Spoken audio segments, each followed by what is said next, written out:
एक जंगल में एक भेड़िया रहता था। वह बहुत दिनों से भूखा था। एक दिन वह भेड़िया शिकार के तलाश में जंगल में घूम ही रहा था कि उसे उसी जंगल में बकरियों की झुंड हरी घास चरते हुए दिखाई देती है। तभी भेड़िया उन बकरियों को देखकर भूखा भेड़िया का मन ललचा जाता है और उसके मुंह में पानी आ जाता है और उसकी भूख और तेज हो जाती है।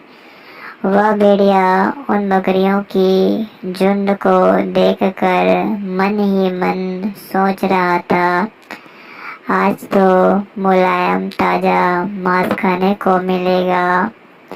और बस हमला करने वाला ही था कि उस भेड़िए की नज़र वहीं बैठे गड़ेरिया के ऊपर पड़ी। भेड़िया सोचने लगा, अभी नहीं, अभी सही वक्त नहीं है।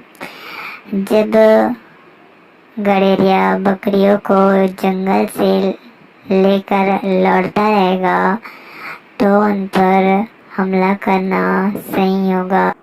भेड़िया भी वही दूर झाड़ियों के पीछे अंधेरा होने का इंतजार करने लगा।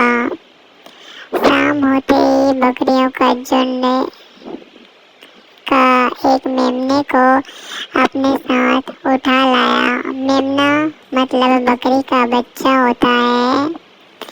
जब भेड़िए ने बोला, क्या है तुम्हारी इच्छा?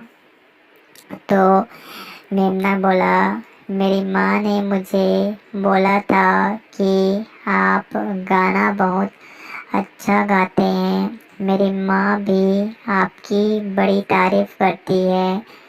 क्या मेरे मरने से पहले आप मुझे एक गाना नहीं सुनाएंगे? मेमने की बात सुनकर भेड़िया फूल कर कुप्पा हो गया। वह बोला, क्यों नहीं भांजे, जब तू इतना कह रहा है तो मैं तेरी आखिरी इच्छा जरूर पूरा करूँगा। इतना बोलते ही भेड़िया गाना गाने लगा।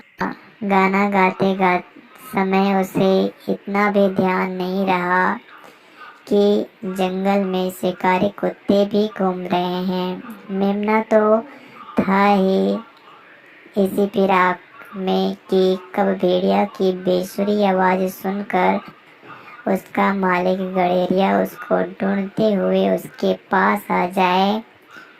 और कुछ देर बाद में मेमना जैसे सोचा था वैसा ही हुआ। गड़ेरिया और शिकारी कुत्ते एक साथ ही वहां आ पहुंचे। भेड़िया गाने में इतना मग्न हो गया था कि उसने अपनी दोनों आंखें भी बंद कर लिए थे। गड़ेरिया ने मेमने को चुपके से अपनी गोद में उठाया और वहां से भागने लगा। पीछे से भेड़िए की चीखने की आवाज़ आने लगी। शिकारी कुत्ते ने भेड़िए पर हमला कर दिया। बकरियों को चीखने की आवाज़ आने लगी। शिकारी कुत्ता भेड़िए को चीर फाड़ कर खा गया। तो इस कहानी से हमें यह शिक्षा मिलती है कि हमें किसी भी दूसरे के बातों में आकर अपने विवेक नहीं खोना चाहिए।